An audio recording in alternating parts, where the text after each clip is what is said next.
saya ingin menyampaikan informasi. Ormas dalam hal ini di sini kebetulan ada FPR, ada Forkabi, ada MPI. Saya punya kewajiban berhak memending acara ini. Kalau dipaksakan, ini nanti menjadi situasi tidak kondusif.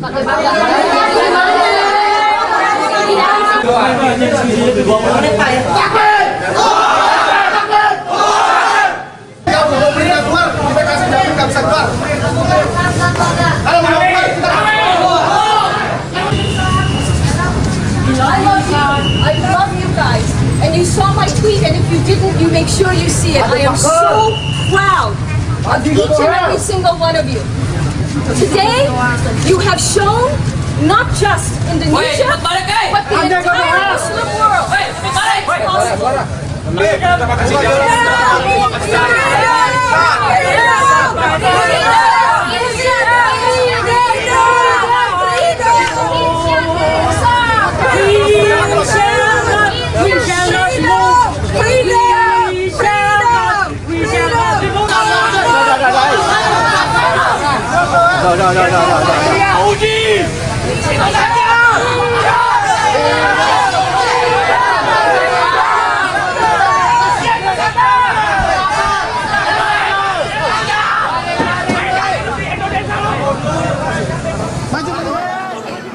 I'm just proud that it happened here. So let's keep going. Yeah, well, this is a recent phenomenon for us. We were talking back in the 10, 15 years ago. It wasn't like this. I know. Just that. Can I say, even 4 years ago when my last visit happened here, right? Yeah. It wasn't like this. And even before all of this craziness started last night, you might remember I said when I began my talk, I said, is it just me, or am I feeling correctly that things have gotten more conservative even with Jesus? I said, maybe I'm just tired, but that's the feeling I'm getting. So, kemudian pluralisme, perempuan dan dan feminisme ya. Yang di luar silahkan masuk ke dalam. Oh, mesti pendengar apa? Of course, it's Indonesia. Ini adalah acara dialog Jurnal Perempuan bersama Irshad Manji, akan dimoderatori oleh Ibu Gadis Arifia, dan konsep acara ini adalah dialog. Jadi tidak hanya Irshad Manji yang akan bicara, tapi juga dari para undangan dipersilakan untuk juga memberi pemikiran gagasan tentang Indonesia, LGBT, gender, dan pluralisme. Jadi kita akan memberi kontribusi kepada Irshad Manji mengenai Indonesia dan kita mau kemana. Gitu. Jadi lebih sifatnya lebih diskusi. Karena itu mungkin saya langsung mulai saja, dipersilakan kepada Mbak Gadis untuk dimulai. Terima kasih. Suara saya sih sebetulnya cukup keras tanpa mic ya, tapi jaga-jaga aja, siapa tahu ada yang nggak bisa mendengarkan. First of all, I'd like to welcome you to our office, Jurnal Perempuan, and we're all excited to hear from you. We've actually talked about you for some number of years in the small activist women's group, and we've been talking about wanting to share a lot of issues, and as you probably will share with us, I'll probably moderate this in English and Indonesian, if that's okay. Kalau ada yang mesti ganti-gantian aja ya, pakai bahasa Inggris dan Indonesia. I think they probably know. And I'll speak slowly. Yeah. So hopefully most of it will be okay. Christy is the head of the Gender Studies at the University of Indonesia. Wonderful. Thank you for being here. Tadi seperti kata Mbak Mariana, kita akan lebih bersifat dialog. Kita mungkin akan memulai dari pengalaman beberapa hari ini dari Irshad Manji. He was telling that maybe we'll start with your experience from yesterday and then take it on from there. Sure. And as Mariana has said, we would like to talk about gender, LGBT issues, tolerance, tourism, and so forth. And that's, I think, the issues that most of the people here would like to hear us. Okay. So I think I'll just hand the mic over to you. So sekali lagi kita menyambut Ibu Irshad.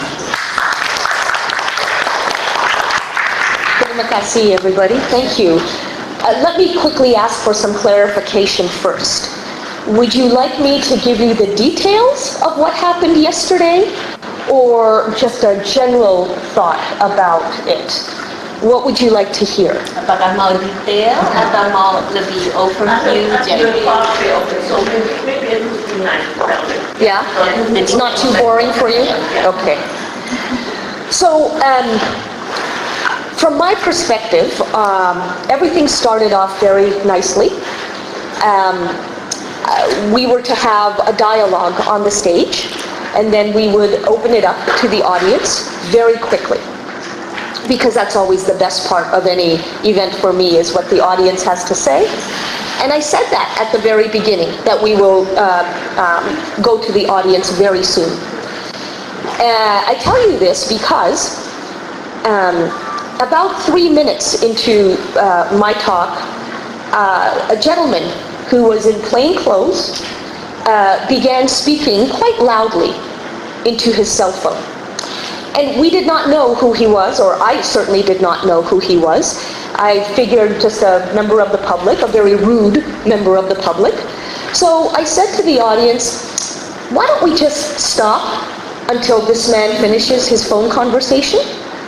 And of course, that was my way of saying, everybody can turn your eyes to him, and so he will know that he is being rude and interrupting and can go elsewhere. But he didn't stop. He kept speaking into the phone. And finally, he was pushed out of the way, and we got on with our dialogue. And about 7 minutes later, he became very aggressive and now insisted that he be given a chance to make a statement. And it was at this time that I learned he's the chief of police in the district. And I said to the organizers, well, I've just told the audience that we will open it up to them very soon, so frankly, he can wait his turn. And the organizers said, okay, and then 3 minutes later, they came to me and they said, Irshad, just let's give him the opportunity to make his statement so he can go away and we can all move forward with the event. He promised them, by the way, as I understood, he promised them that all he was here to do was to give some advice to people, and then he would leave. Well, he made his statement, and of course it wasn't just advice. He indicated that he was here to cancel the event. And at that point, when the audience heard this, they began to boo and hiss, and people became very agitated. And then he became more aggressive. And everybody on the organizing committee was trying to negotiate with him. I was told to just hang back and take my seat. And then the organizers whispered to me, maybe it's best if we just take a break.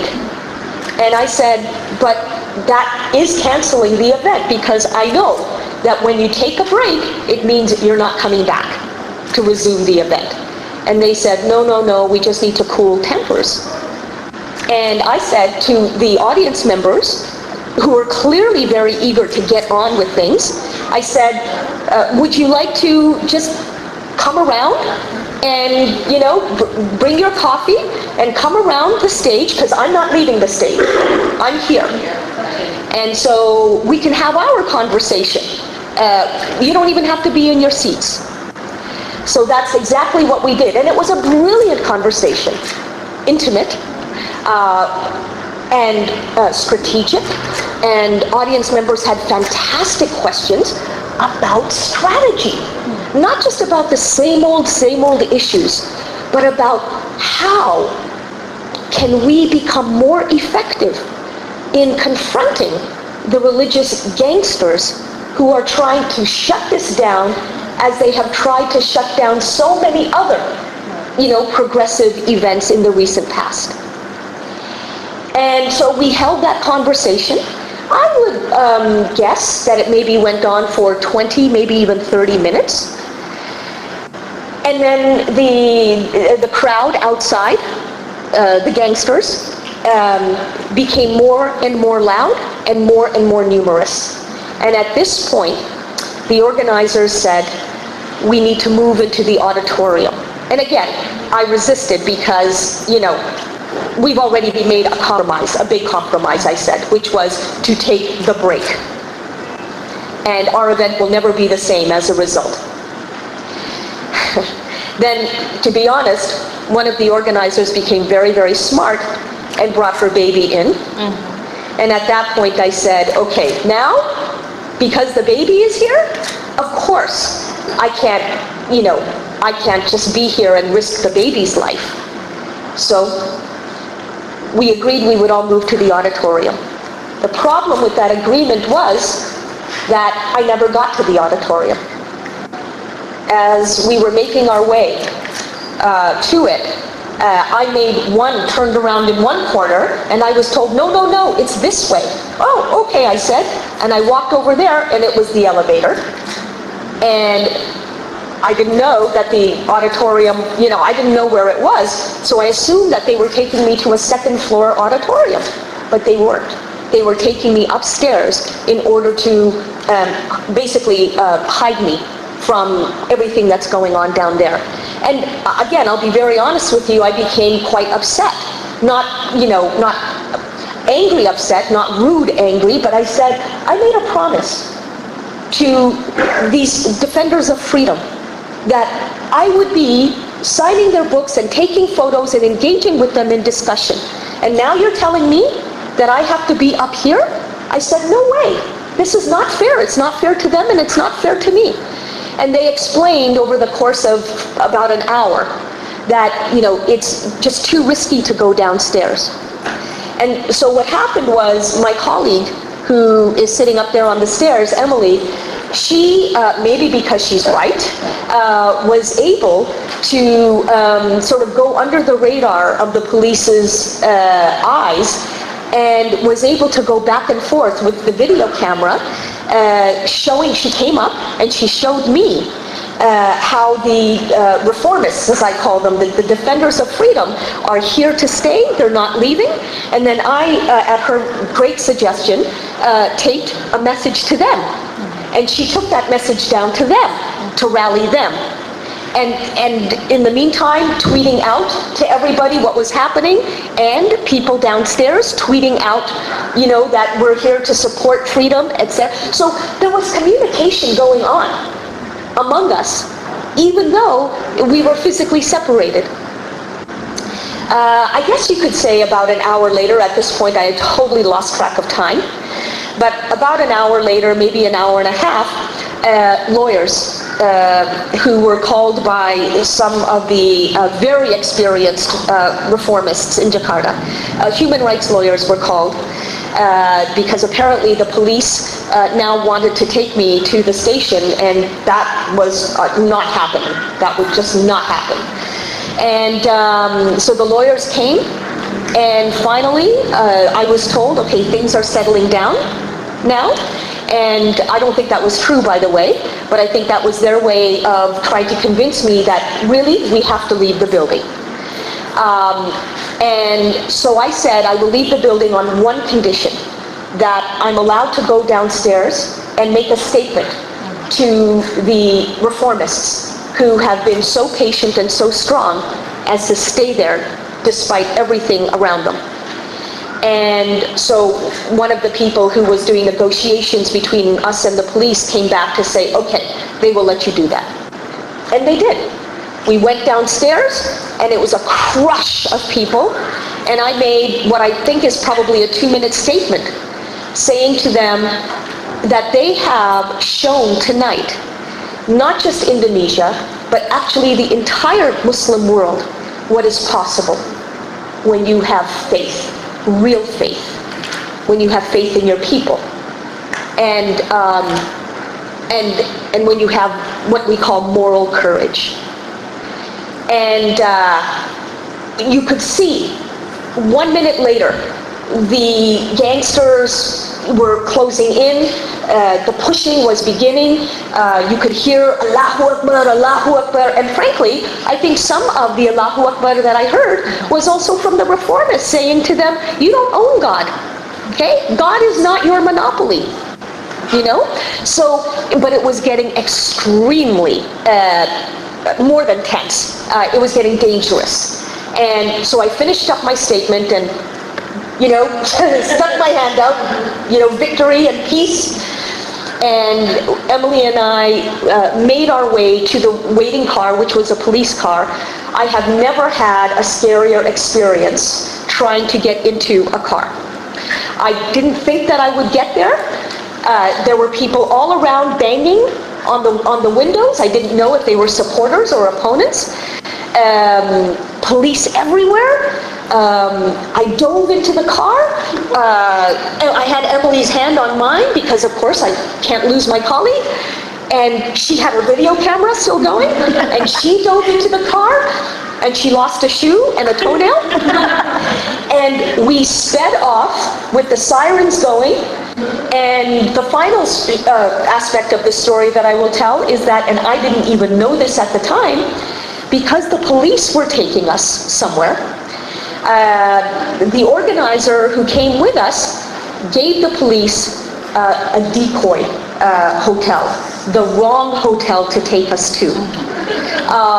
We went to the fake hotel, tried to check in. Again, I'm thinking I have no idea that this is a fake hotel. No idea. So there I am trying to check in, and it's very convenient. They have no rooms. So we're going to have to go somewhere else. Meanwhile, the organizer said, why don't we just go for dinner? Let's have dinner. Let's get you filled up. Let's get Emily's tummy filled up. And this was his way of buying time so that the police would just go. Because we're at the hotel now. And then it was explained to me that actually this is not the hotel you'll be staying at tonight. We're taking you to a different one when the police is gone. It was fantastic. So smart. And me, I wouldn't have thought about this. You know, I'm a good little Canadian, right? Just tell me the rules, you know? So we had a wonderful dinner, not just with the organizer, but also with 4 very, very active feminist women in the community.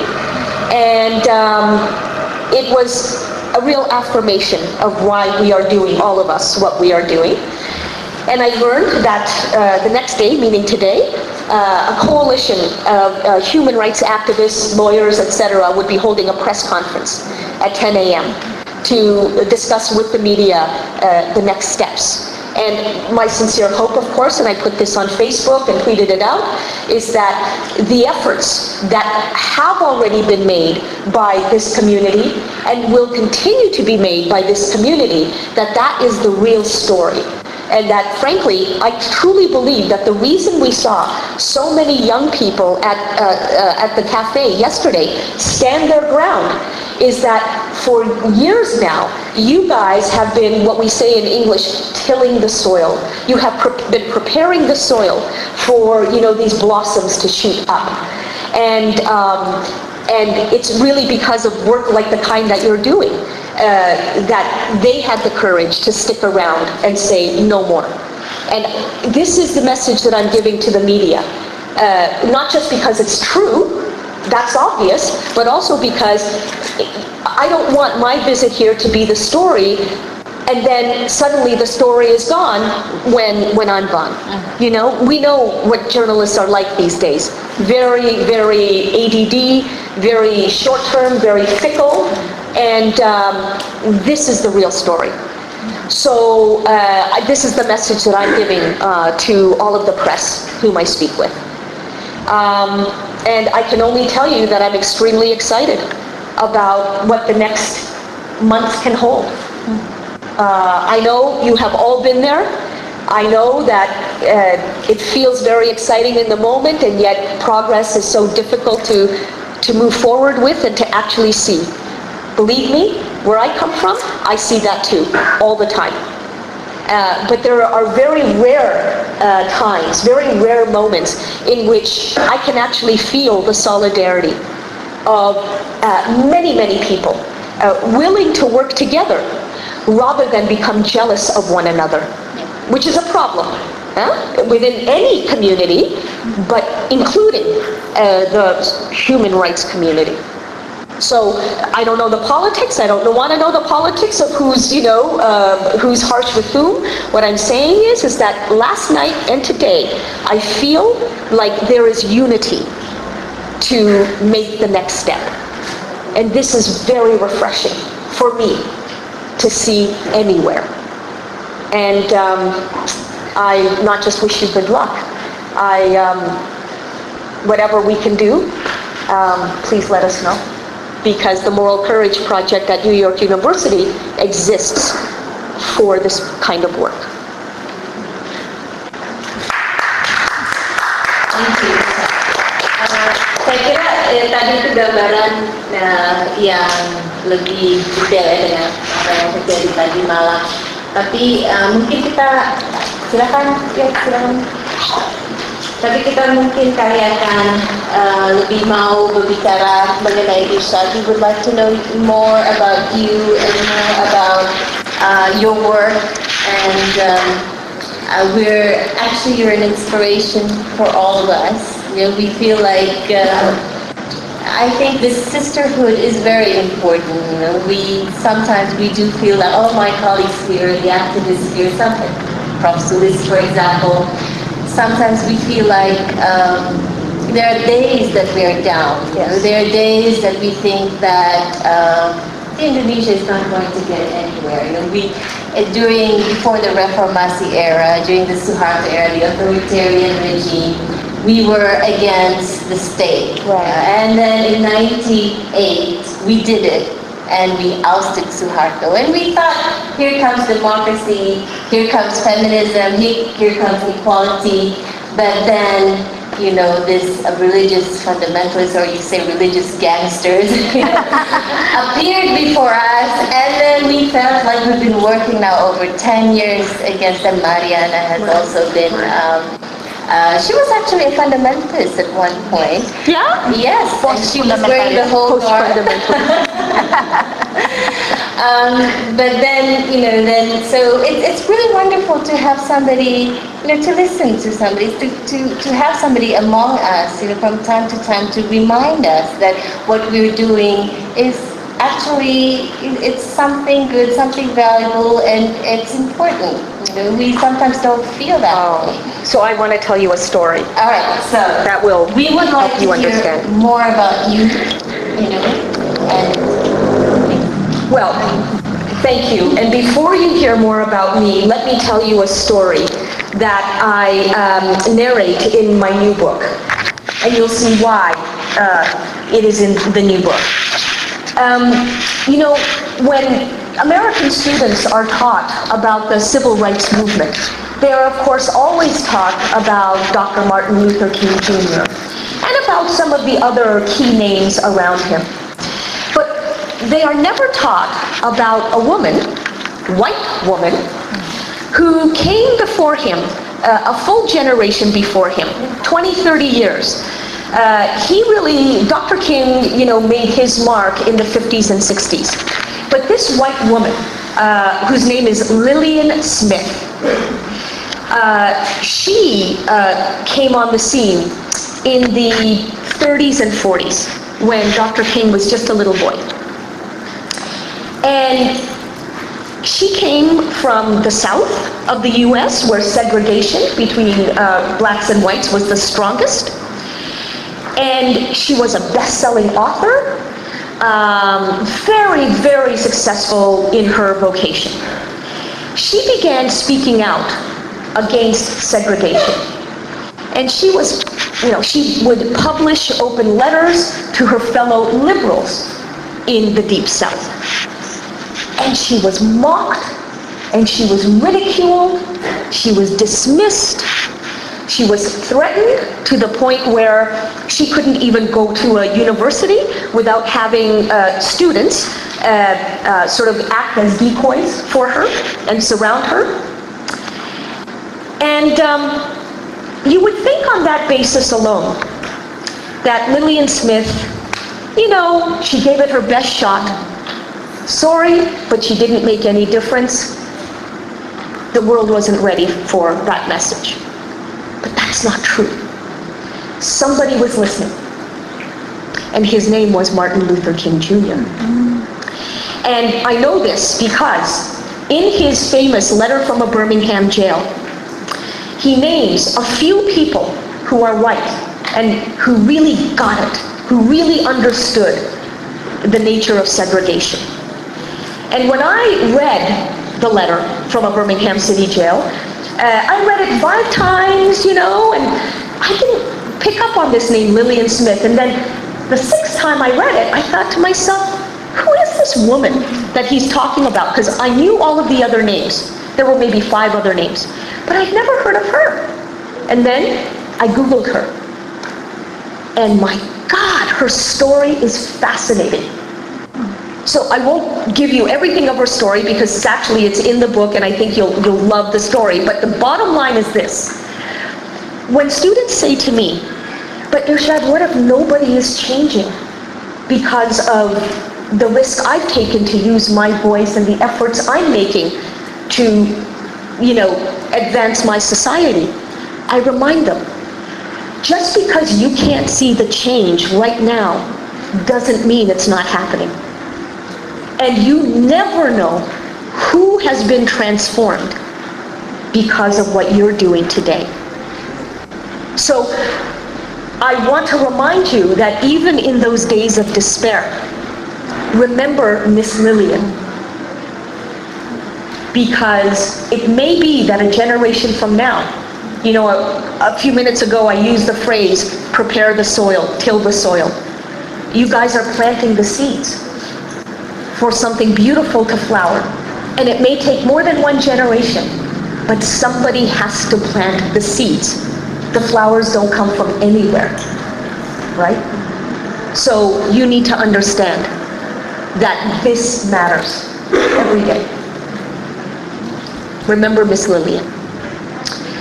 As for me, just a little bit of quick background in how we got to the point of yesterday. Most of you already know my personal background, but very briefly, I was born in Uganda, in East Africa, in 1968, to parents of, on the one hand, Indian origin, Gujarat, and on the other hand, my mother, Egyptian origin. And their families were brought to East Africa in order to help build the colonial railroad for the British. And in 1972, General Idi Amin Dada expelled hundreds of thousands of brown-skinned people, Muslim families especially, expelled them and us from Uganda because we were, he called us parasites, that we were, as business people, ruining the economy and taking away from the blacks. And though, of course, I was too little, I was 4 years old at the time, but that experience, when I began reflecting on it in my growing up years, that experience reminded me, or taught me, I should say, that in one generation you can be a victim, and in another generation you can be the oppressor. That you don't have to be white to be a racist. And when Idi Amin said, Africa only for the blacks, on this basis, he was expelling actual citizens of Uganda, people who had been there for 3 generations, who held no other passport but Ugandan passport, simply because we did not have the proper color of skin.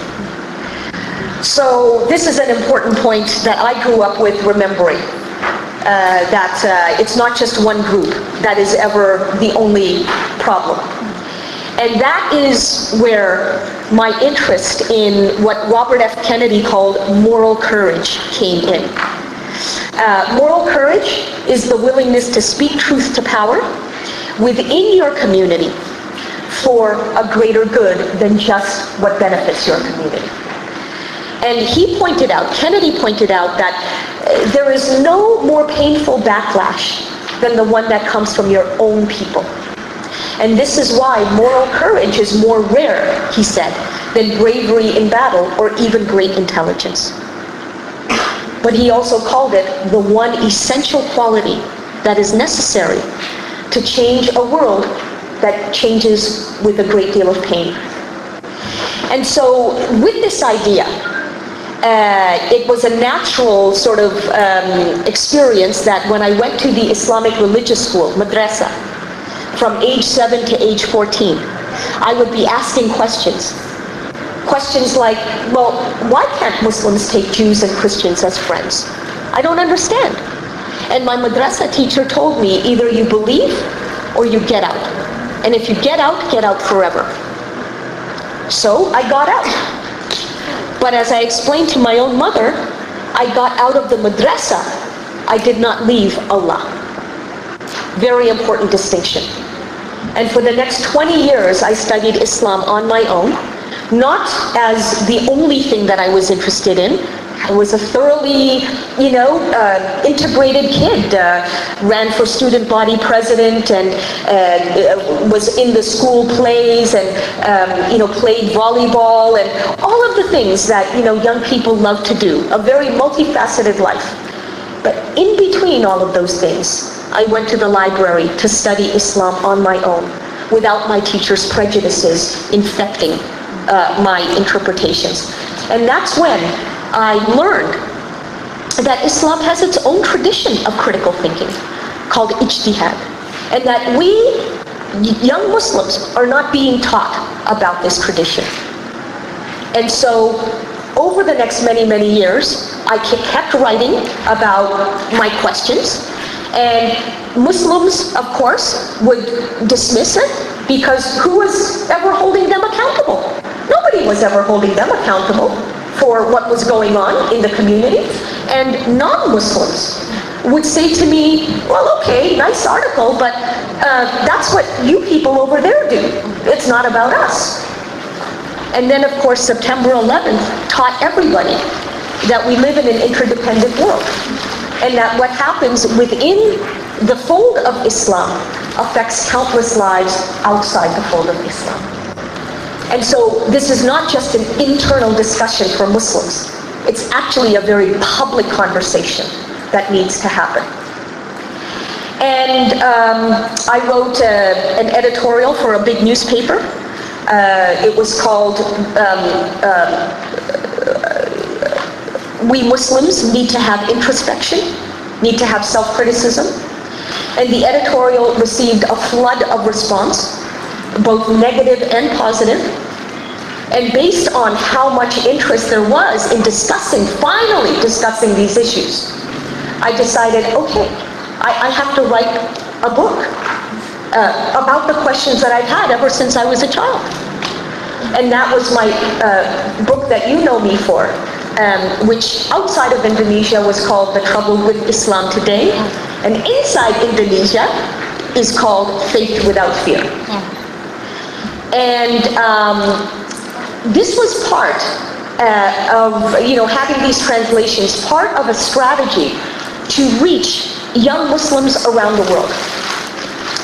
And I must tell you that in going around the world to engage with young Muslims especially, I learned so many things that then became the new book. And one of the things I learned, and this was before the uprisings in Egypt or in Tunisia, was that there is a real hunger, a real thirst among a new generation of Muslims to bring together faith and freedom. I've gotten questions many, many times like, Irshad, I've fallen in love with a non-Muslim, and my parents and their imam insist that Islam forbids me from marrying outside of the faith. Is that true? I've gotten questions like, how do I cope with the accusation that I'll be dishonoring my family if I speak my interpretation to them? Questions like, how do I deal with the backlash that I will get from my community, just as you are getting from yours? And all of these questions, by the way, were about how to move forward. Not about why should I move forward. How may I move forward? So you can see, and I noticed, that already there was that progress made. That kids were saying that yes, there is a need for reform. Now help us do it. Help us make that reform. Show us how. And so ultimately, I realized that the new book had to be a how-to,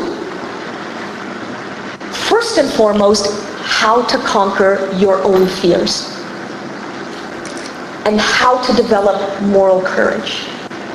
And so this new book, Allah, Liberty, and Love, is a series of 7 lessons that I've learned in my own journey to moral courage. And lesson number 1 is, some things are more important than fear. Which is to say, have your fear.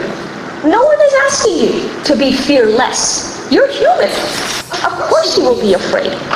Now let me show you how you can work with your fear in order to realize that some things are actually more important than this fear. And then the next 6 lessons.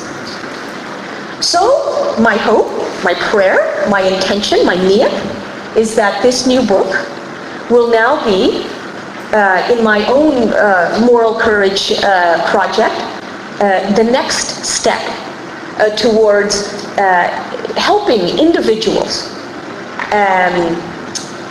deepen their faith, and in deepening their faith, really learning how to have integrity and not just identity.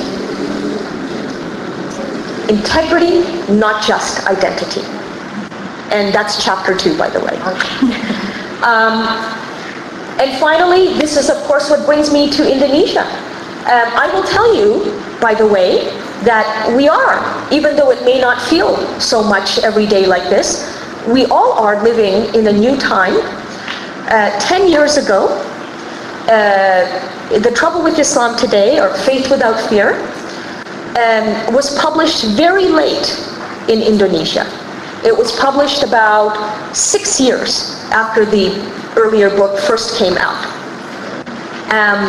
Now, Indonesia is one of the first countries to publish this book, and in the local language, in Bahasa. Last time, with the previous book, my Malaysian publisher canceled even the publication of the book. Okay? This time, we don't know if the government will let us in, of course, but this time, the Malaysian publisher said, if I have to go to jail, I will go to jail to publish this book. You can see that it's not just Egyptians and Tunisians who are rising up for their freedoms, but in small, unreported ways that you're not going to get in headlines in the New York Times or the Wall Street Journal or the Jakarta Post or Compass. You see that in small but significant ways, progress is being made. And so I want you to know that this is the hope that allows me to remain Muslim and free. And I'm not asking anybody else to hang on to their faith. You want to walk away? It's your right. But for me, this book comes from a place of deep faith in God, in Allah. And that is also part of, I won't say strategy because that sounds insincere. It's part of the approach that I'm taking with young Muslims to remind them that the verses that they are not being told are in the Quran, they need to know about. the verses about moral courage, the verses about freedom of conscience, the verses about speaking truth to power, even if it means going against your family. And by the way, this is part of the strategy session we held yesterday with the reformist activists around the stage. So I hope many of you get a chance to read the new book. I think it will give you real hope, not just theoretical hope.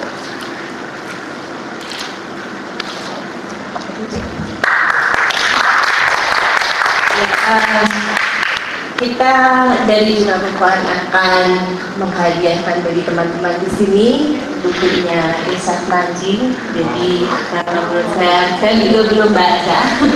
Kita bukan mau nyanyi kayak dia. Tapi ya saya kira memang sangat dibaca. Welcome untuk yang dari Jakarta Post, Mas Junaidi. She's from Jakarta Post, and he was actually in the women's study program. Yeah. Hey. Our only male waktu itu ya, student at that time. It takes a real man to enroll in a women's studies program. We absolutely loved harassing him. But he's been wonderful for our activism and everything. And then also welcome to Saraswati Dewi, and she's from the philosophy program at the University of Indonesia. She's also active in religious issues in Hindu. She's from Bali. And then also Mas Toyo yang juga baru datang, you probably know him. He's from the LGBT community. Jadi tadi banyak sekali ya yang kayaknya we're overwhelmed with what you said. Banyak sekali yang penting yang dia katakan. Planting the seed, waktu Irshad bilang planting the seed, I was actually thinking about you, Ibu Sab. She planted the seed to all of us. Most of us here. She was the first, I think, Indonesian modern feminist who actually gave us a lot of inspiration. And then dia bicara juga tentang moral courage. Tapi yang paling menarik buat aku, nggak tahu nanti mungkin kali yang lain ingin, karena ini sifatnya diskusi, adalah tentang konsep integrity ya, dalam Islam, bahwa yang penting adalah integrity bukan identity. Ya, yang itu menurut saya juga sangat menarik konsep itu yang kita mungkin belum eksplor dan belum kita tulis juga di Jurnal Perempuan tentang konsep integrity dan bukan identity. Seringkali kita mendengar tentang identitas Islam, identitas adalah segala. Tadi sudah begitu, women's identity is so important. Tapi maybe kita mesti lebih think about the question of integrity. Saya buka forumnya karena ini memang forum diskusi, forum santai. Apakah ada dari teman-teman yang ingin sharing boleh, atau bertanya boleh, nyanyi juga apa aja, silakan. Boleh. Mas,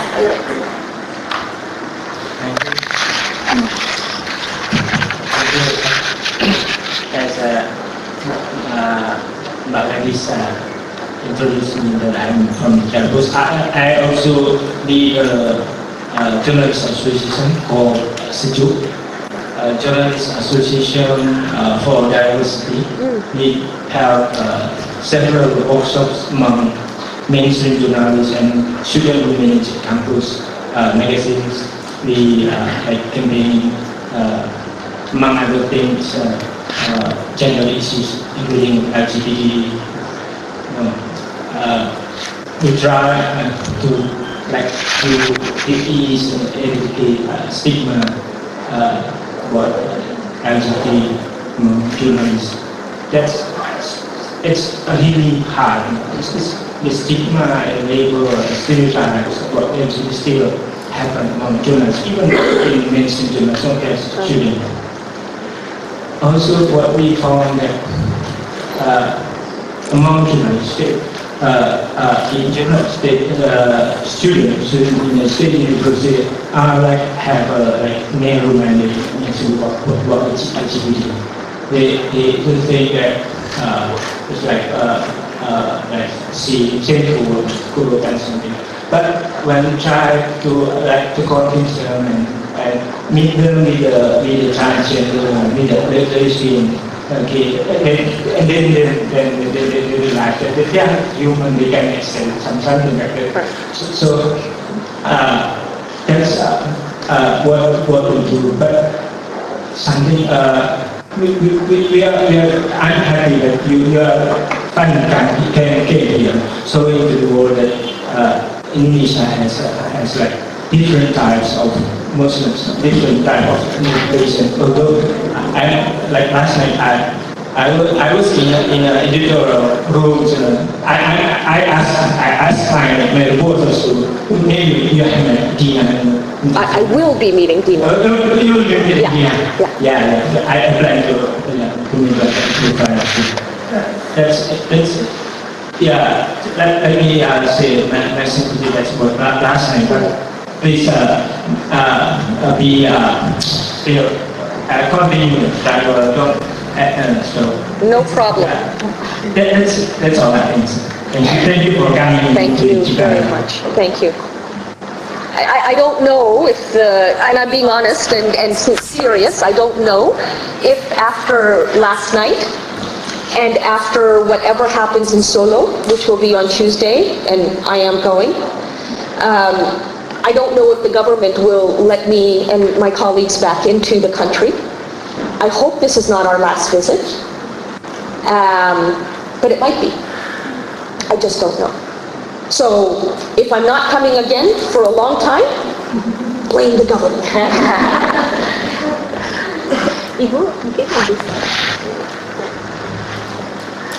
I just wanted to ask you, I like the point too, when you were compared to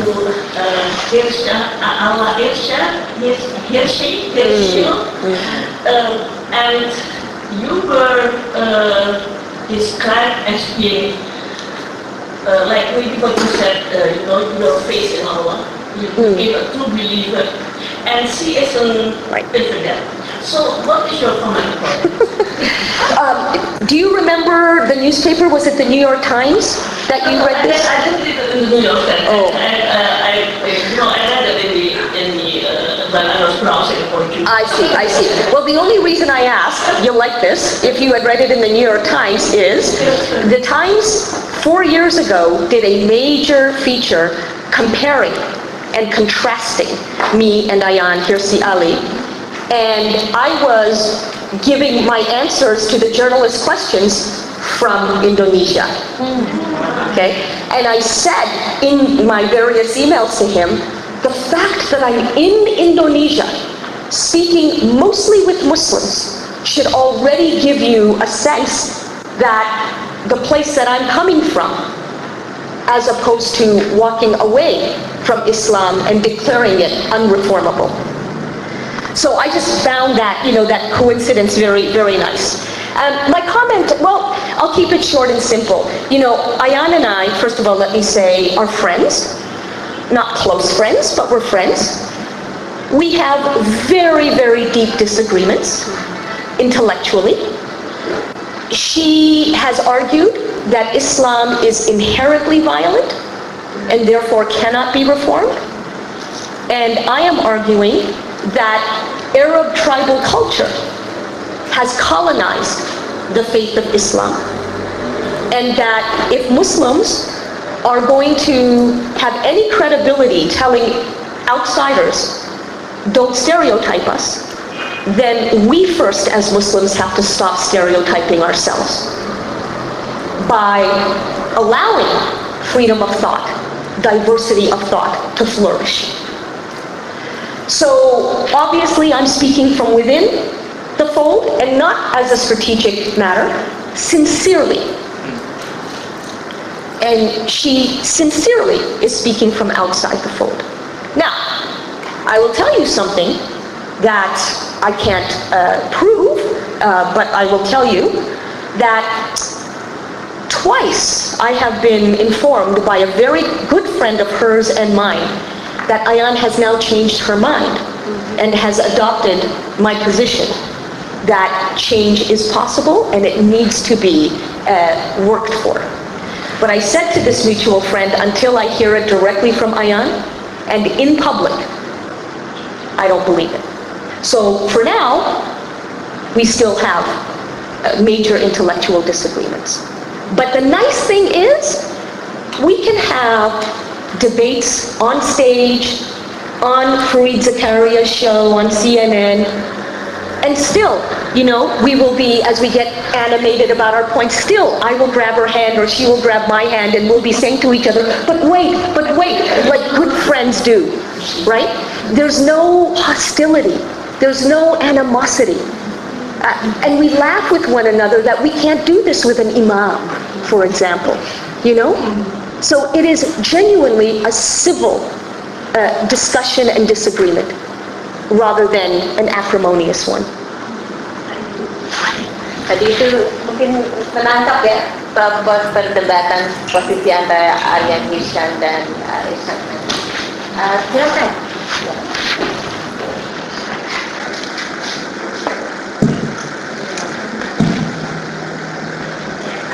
My name is Devi. First, I would like to say respect to you for your courage and especially on how you take interpretation of Islam daily. And then the second, I love your previous book in bahasa titled Beriman Tanpa Rasa Takut. Right. And then I use YouTube to be one of the friends, especially for LGBTI friends when they have a difficult whole interest between their orientation, their identity with the Islam belief. But my question is, I think last night is not the first time for you. So would you like to share to us how you manage between celebrate your career, celebrate your integration, and celebrate your thought, and alongside with the guidelines of community? Thank you. Actually, incidents like last night don't bother me. They don't get me down. They don't shock or upset. Maybe it's because, well, I think there are two reasons why they don't put me off track. One is a petty human reason, which is that I refuse, in how I respond to such incidents, I refuse to give the gangsters more power than they already claim they have. And so if I can handle it for myself with calm, with serenity, with laughter and humor and joy, and a nice dinner afterwards, then I feel that I'm doing what little I can to remind them that they can bully some people, but they can't bully all people. That's number one.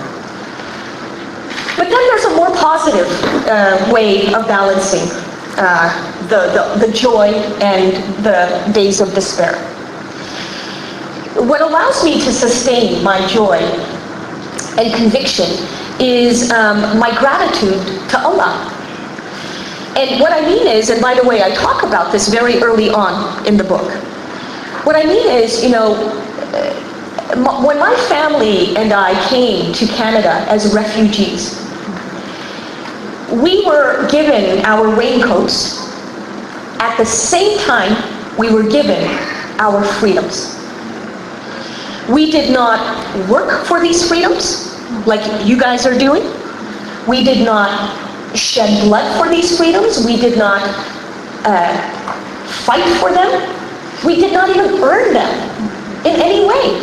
We were gifted these freedoms. And so I knew this as a child. I didn't have the language to express it, but I knew that there was something special about growing up in a in a relatively open and pluralistic society. Why, for example, could I ask any question I wanted at the public school and have my teacher smile at me and talked with me with respect about these questions? But I couldn't ask a single question at the madrasa without being told that I am full of bad faith. So I knew there was something special about the open society, and now that I have the language to express it, gratitude. Every day I wake up, no matter where I am, I wake up doing two things. I thank God for the gift of these freedoms. And then, more importantly, I ask God, please help me stay deserving of these freedoms. Please help me earn them every single day, which means using my liberty in the most constructive way that I know how to do. But first and foremost, using them, because that's what liberty is for. So this is my way of balancing the mission. Liberty harus dipakai ya. Liberty bukan hanya taken it for granted, terima begitu aja, tapi kita harus pakai, kita harus gunakan sebaik mungkin. Ada lagi kira-kira teman-teman dari LGBT? Agus?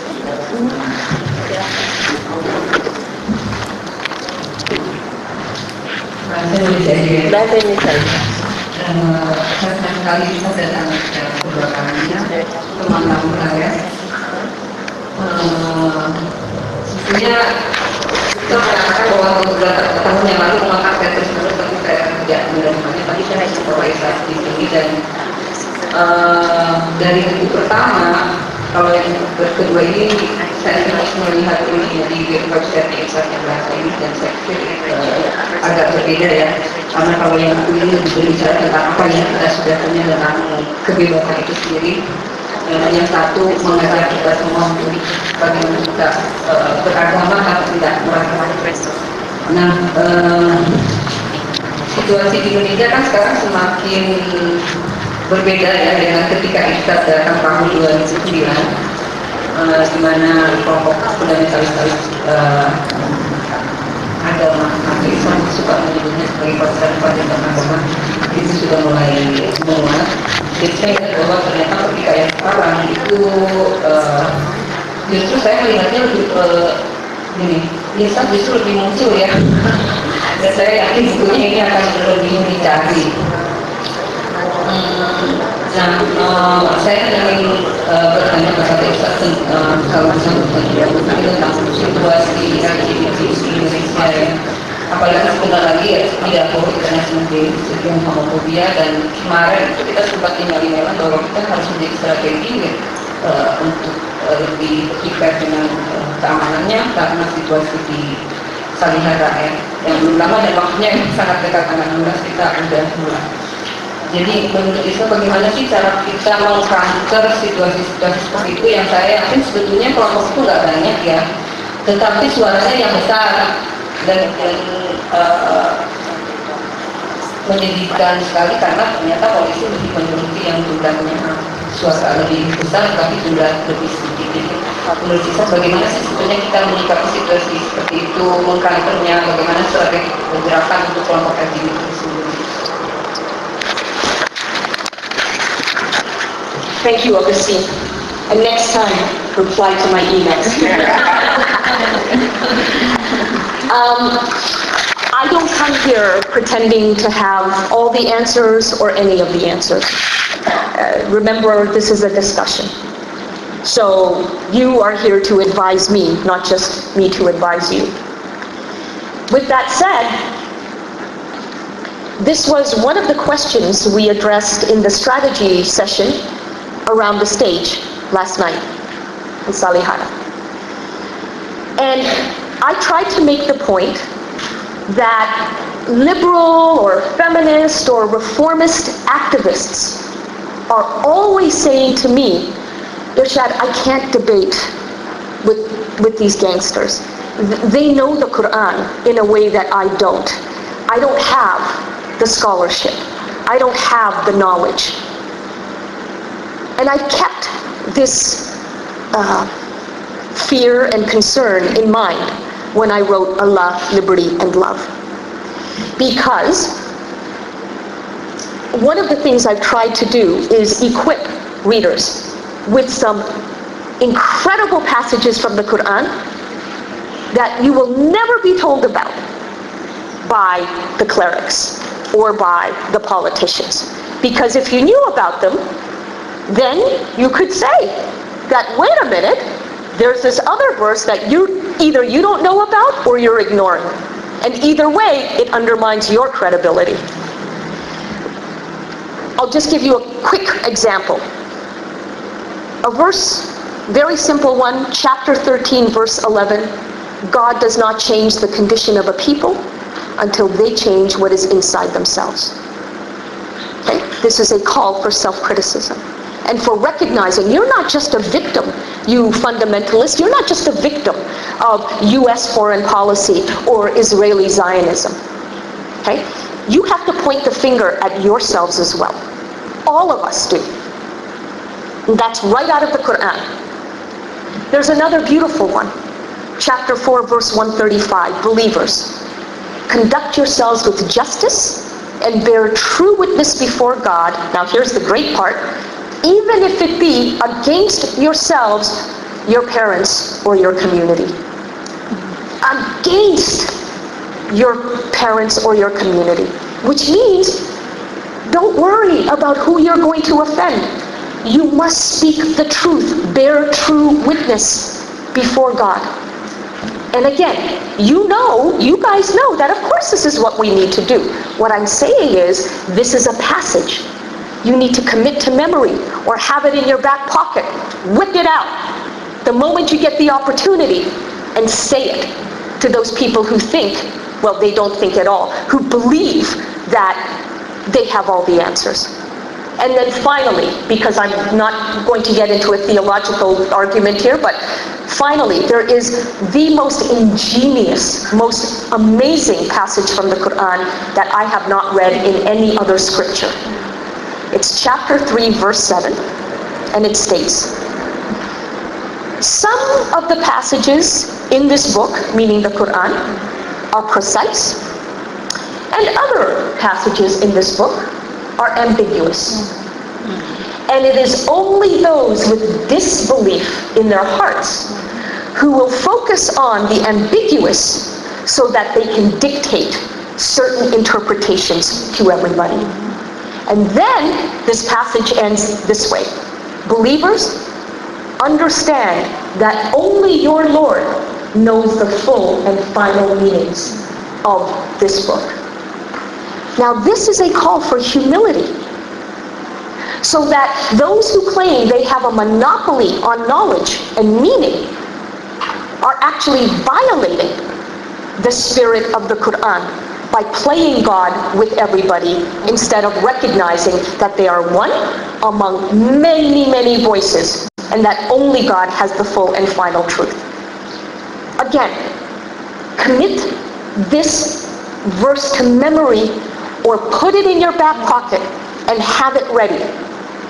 Because what I find that liberal activists never do, because again, they say, I don't know enough, I'm not a real scholar, as if these idiots are scholars, right? What we never do is show them that we've got an understanding too of the Quran. It's a different understanding than theirs, but we can play the game. If that's where they want to go, we can play that game. Bring it on. You know? And when I speak with young Muslims at universities, for example, and they see that despite whatever they've read on blogs that hate me, that when they see that I'm coming from a place of deep faith, not just a secular human rights perspective. Not that there's anything wrong with that, but again, remember who you're trying to persuade. When they see that I'm coming from a place of deep faith, something changes for them. course, there will always be the hecklers, the people who are there to insult. You'll never win everybody. You can't, by definition, especially if you want diversity. You shouldn't win over everybody. Okay? But the point is that with a verse like chapter 3, verse 7, this call for humility, you make the point that not only do I know the Quran too, but whatever it is that you say to me, this verse is telling you, you aren't God. So you need humility, even as you preach your own interpretation. This to me is a perfect answer to anybody who tries to impose their interpretation on anybody else. That, Augustine, is one of my recommendations to those who are, in fact, of faith and who are struggling with that faith. Now, for those who, frankly, aren't interested in having faith in Allah, of course, you know, I respect that totally. There are other strategies in the book for people who are coming from a secular human rights perspective. So just know that this new book is exactly to your point. It's about how, not just about why. Yang menarik di buku itu tadi, ya. Di buku itu sebetulnya yang tadi Isa sudah bicarain ya, bahwa dia banyak mengambil justru hal-hal yang di Al-Quran yang banyak tidak justru diekspos dan tidak justru diungkapkan gitu ya, mungkin yang tentang itu dan sebagainya. Tapi saya kira benar itu. Thank you for your advice, because I think I'm one of those person who is like, I would roll my eyes and oh, here we go again, and I would, like to go to the coffee shop instead of listening to these people, and I don't want to have anything to do with them. And believe me, I know how you feel. I hear you, sister. Although I'm raised by a family that they're not religious, but that we have to know the Al-Quran, and I can tell you, even Mariana was a fundamentalist, but I can assure you that, I converse the Quran better than her.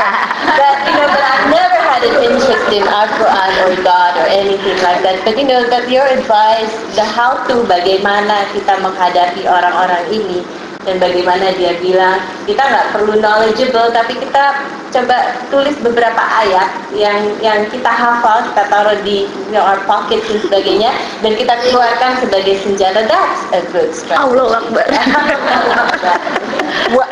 Do you want to, actually, there is something funny about Allahu Akbar, that couple of the women who are here today, we had dinner together last night. And we noticed, we were sharing, our observations about the night with one another, and noticed that as the gangsters were shouting Allahu Akbar, and the reformists were singing, "We shall overcome." And so they suggested, I'm now identifying these two, they suggested maybe we need to put Allahu Akbar to the tune of "We shall overcome."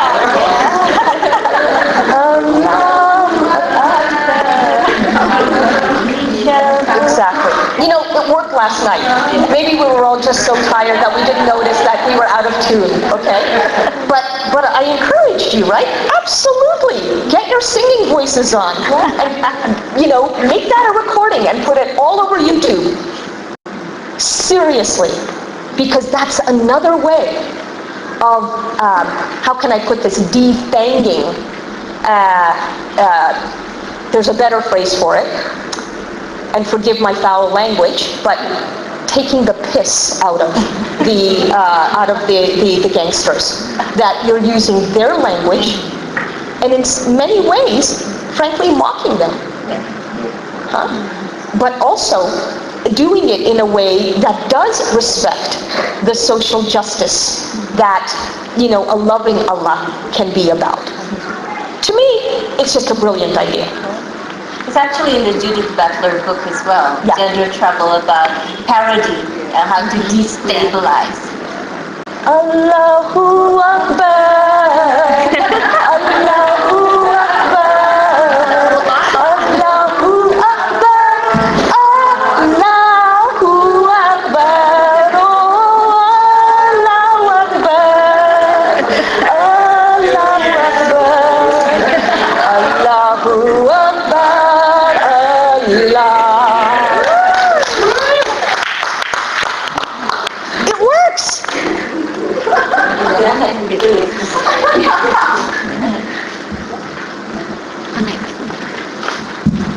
Irshad, thank you very much. I learned a lot from your experience, your thought. It is happy to have you here in this very special occasion. And in some context, we do, Gadis, Christy, and I are the second generation after Irshad. We do the same. How about me?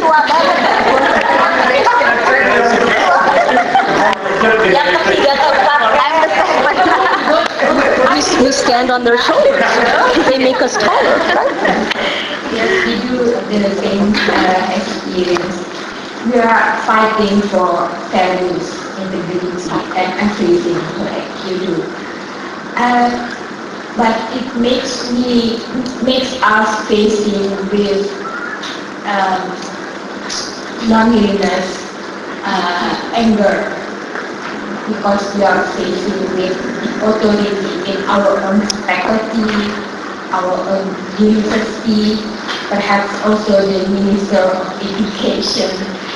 And it's very painful to know that our own colleagues in the university also against us. Yes. So your story and experience really strengthen what we do believe, what we do in our daily life. So thank you very much. Thank you so much.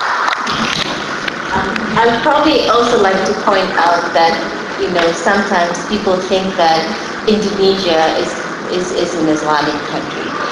But we do have colleagues, such as Christy, who are Catholics. And sometimes for them, it's very threatening, or sometimes it's very uncomfortable for them to say anything. Exactly. Because nobody says that they can't say anything, but the pressure is so strong that sometimes they're just silent.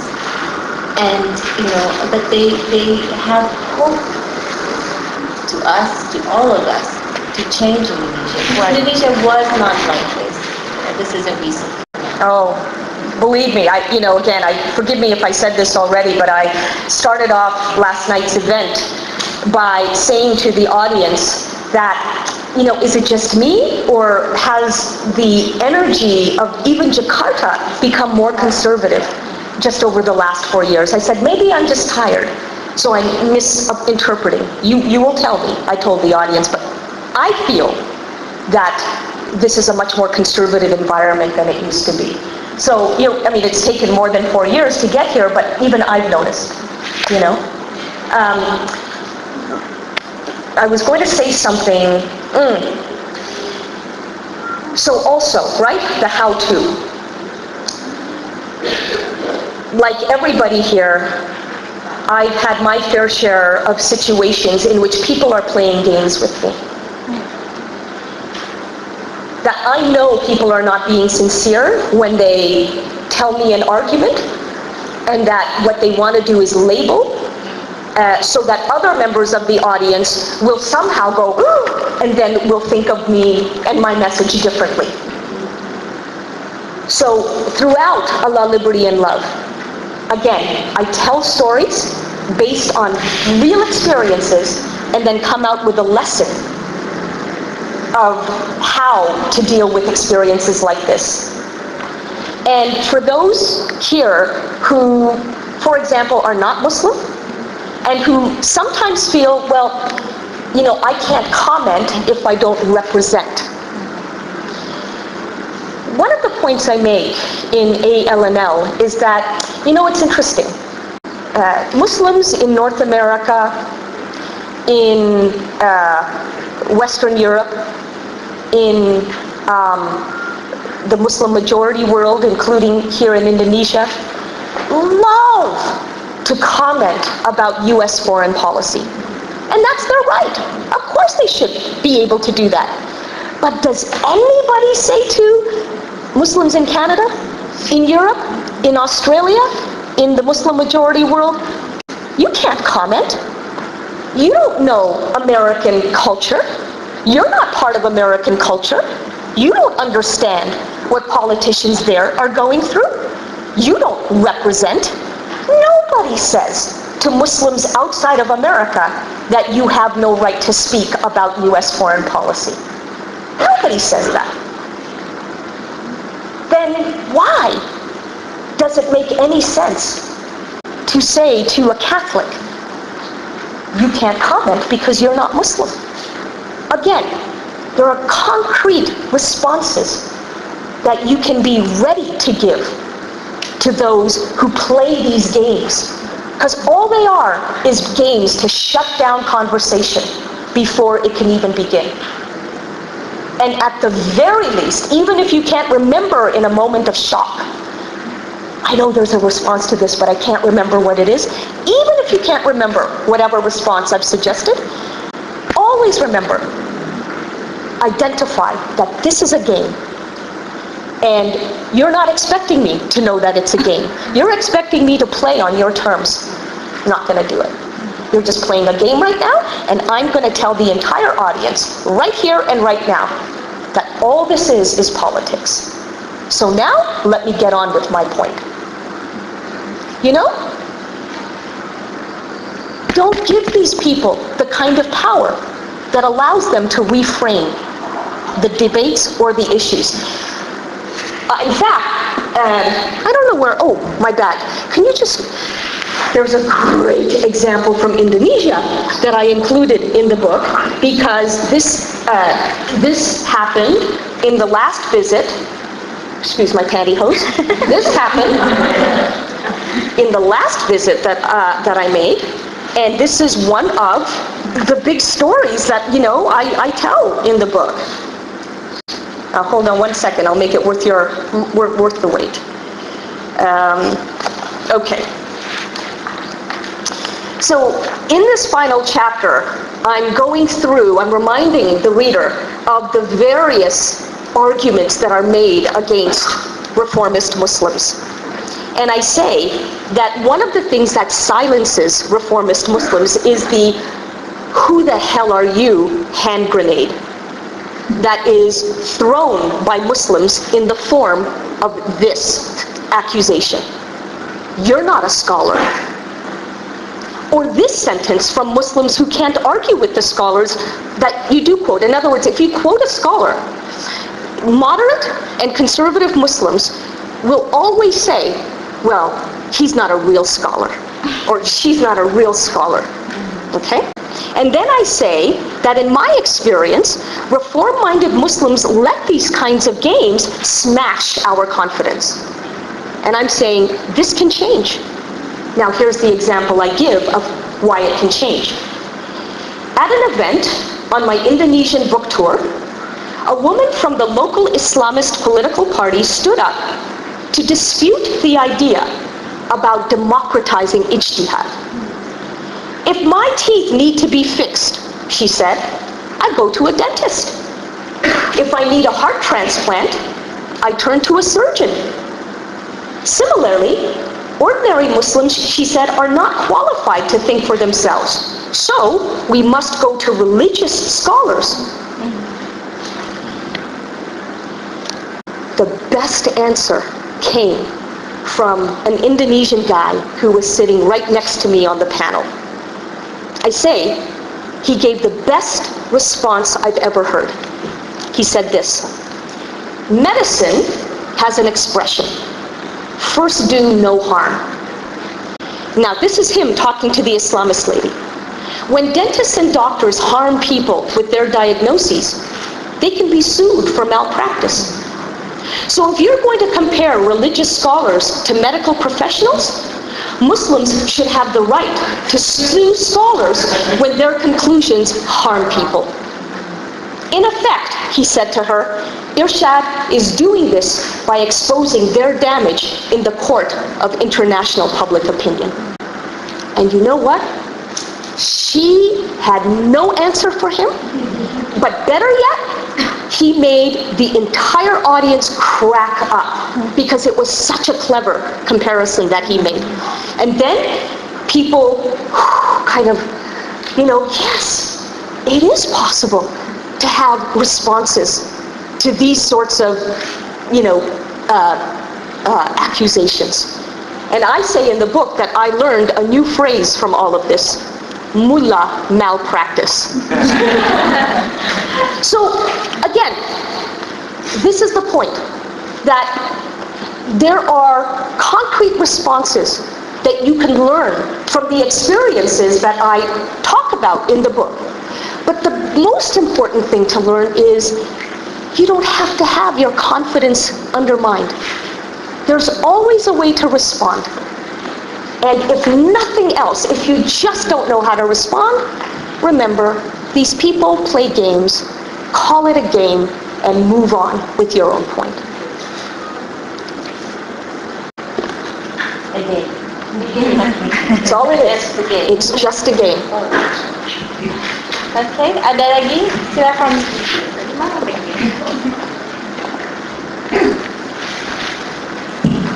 Thank you, teacher.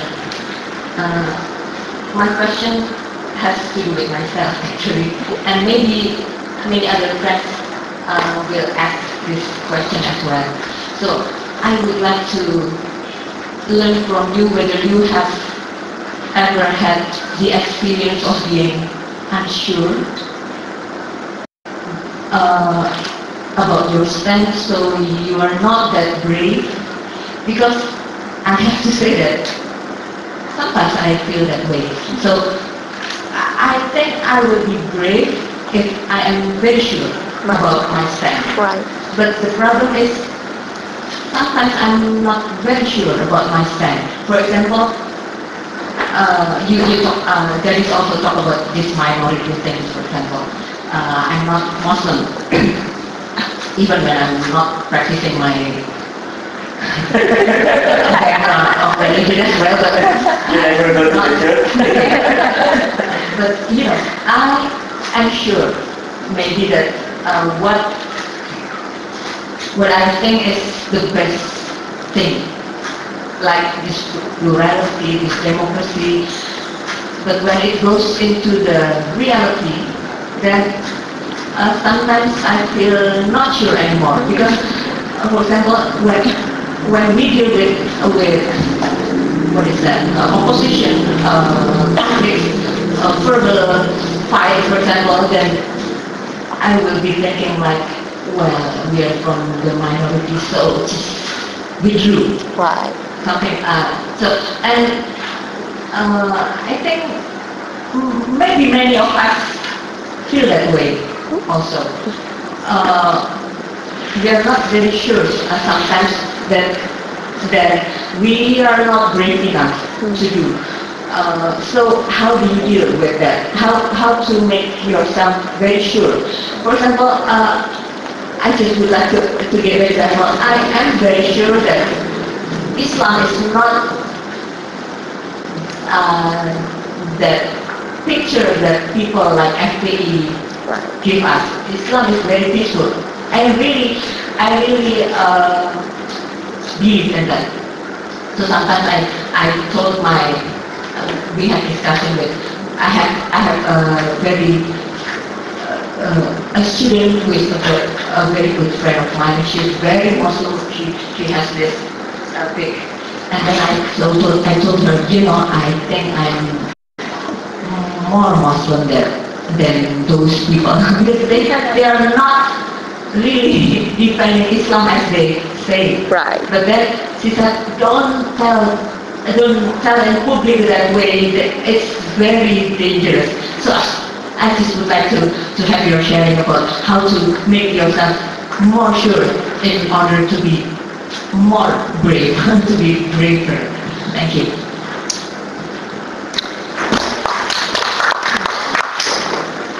Well, in a way, it takes 7 chapters for me to explain how to make yourself or myself more brave.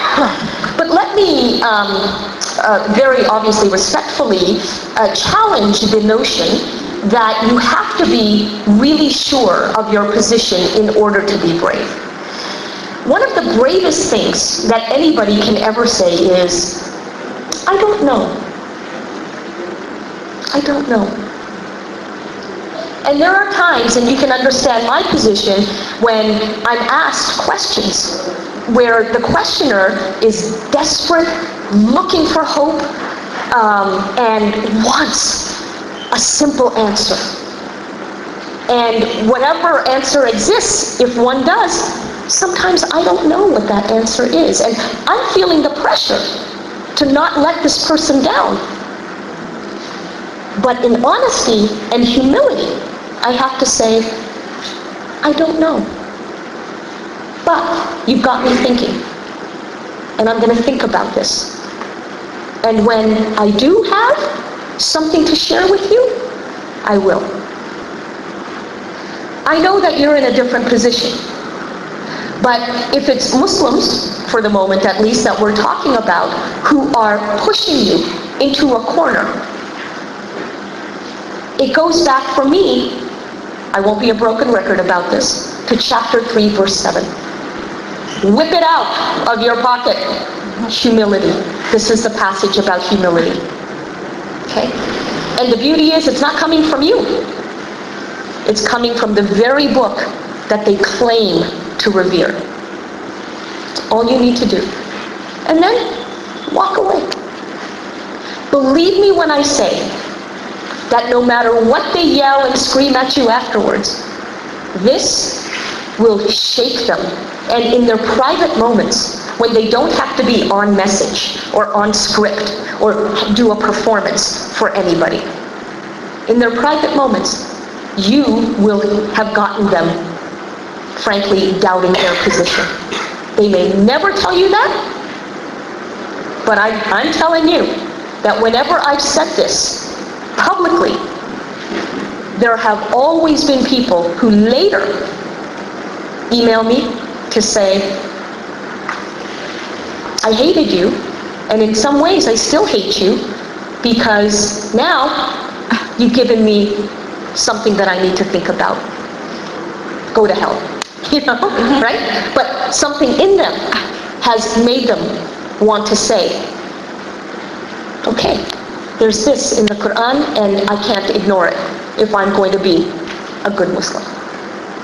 Now, if they are writing, imagine how many more are not writing and yet are experiencing this personal transformation.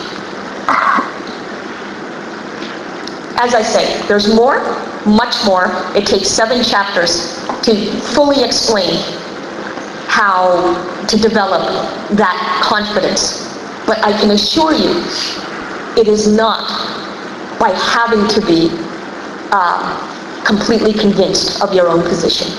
Doubt is okay. In fact, doubt is a good thing. It's how people grow. You know, I'm wondering whether, oh, maybe this is because of my training in psychology. So I have, you know, in psychology, you always have to, you always have to like respect the other perspective. So I always think, oh, okay, that's her perspective is like, I don't really agree with that, but okay, I have to respect. So it's always like that. So I'm not very sure. Well, let me say just a little bit, and I'm not suggesting that you challenge your patients, okay? But or you can, maybe that's how you do real psychology. But when you are engaged in a discussion in which you know that you could, if you knew how, you could challenge this other person. Remember, if I may, that this word respect, or the phrase respect me, has actually these days become distorted to mean don't challenge me. And my argument is that if we avoid asking each other pointed and searching questions, then in a way we are treating one another like children. We are, as we say in English, infantilizing each other. That's not respect. That's disrespect. And you may think, well, I know that, I get that, but the other person won't. Well, say that to the other person. It's because I am treating you like my equal that I am engaged, I'm bothering to use my time, my energy, and my brain to ask you this question. I'm not assuming that you will melt under the spotlight of my scrutiny. You are my equal, so here's the question. You know, you can preface your questions or your challenges that way too.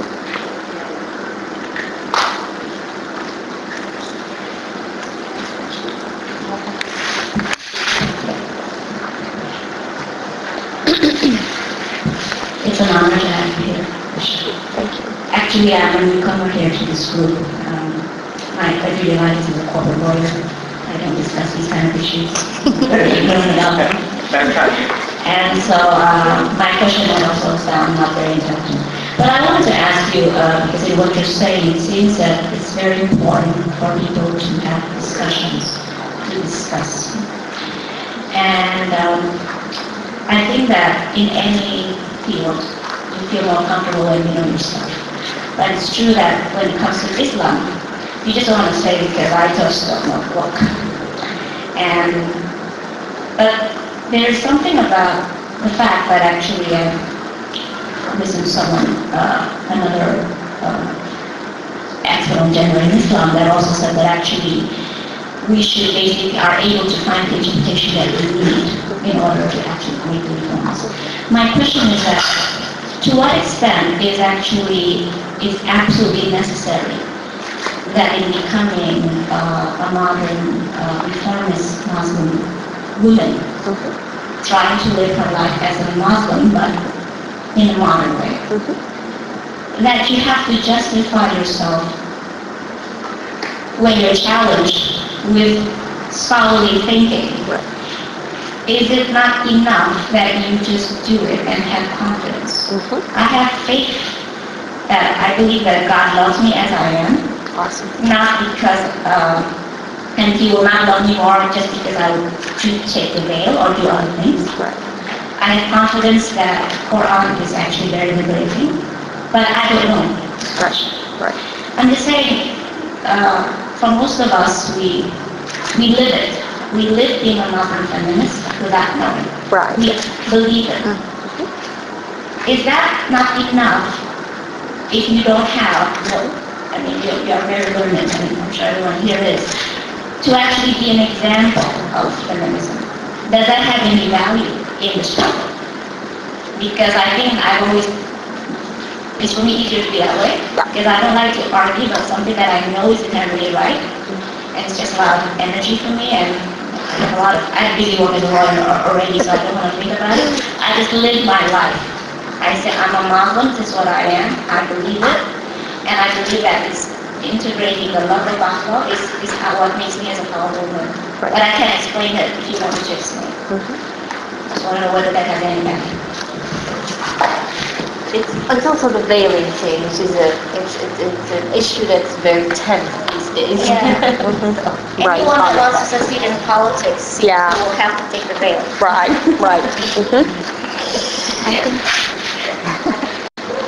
You know, this is such an insightful question you ask. As you were asking the question, you know, the wheels of my mind are moving. And I'm thinking, well, of course it has value. To the extent that living your life honestly, with authenticity as you are, you're being a role model for other, not just women, but young men around you who see that a strong woman is not a contradiction in terms and might even, frankly, be sexy. You know? Of course it has value, but then, as you continued with your question, the wheels kept moving. And I'll say something now that a lot of people don't like to hear, but I profoundly believe that there is something to what I'm about to say. I have a real issue with mere moderate Muslims. I have this issue because I'm going to go back to Martin Luther King Jr. for just a second. He taught, and I think this is very true, that in times of moral crisis, moderation is an excuse to do nothing. Meaning, when he was being the activist against racial segregation, many moderate Christians, nice, diplomatic, living their lives, doing their thing, moderate Christians didn't help him. In fact, some of them quietly said to one another, he's so extremist. People like him are so radical. Why bother? Why become as bad as the racists? And he said to these moderate Christians that, rooting out deep corruption can never be an act of moderation. It must always necessarily be an act of intensity, but intense love. His point simply was that if you're living your life trying to be the good role model that we're all sure, any of us is to some of the people around us, that's nice. But you remain on the sidelines. It is when you actually speak up and let the gangsters know that they are not pulling the wool over your eyes. It is then that you become a reformist. And this is important in times of moral crisis. That's the condition, right? Moderation is lovely in normal times, whatever that means.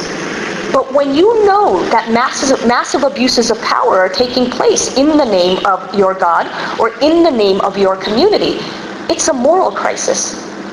And that is when simply being a role model by living your own life actually sometimes reinforces the power of the reactionaries, because they're left to believe that, since we're not getting any resistance, since we're not getting any pushback, obviously that means that the people agree with us. They need to know that the people don't.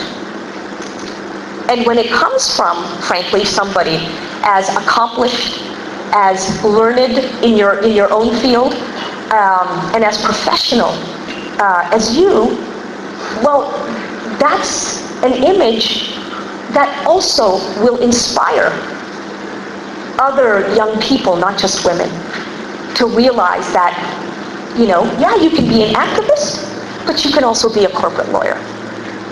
In other words, it takes all of us to be involved in the speaking truth to power bit.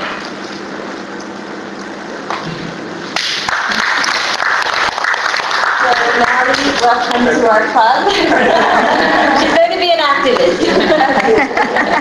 Well, in so many ways you already are in the work that you do, right? And that's what I love, is that you give another dimension to the image of what a reformist Muslim can be. Silakan.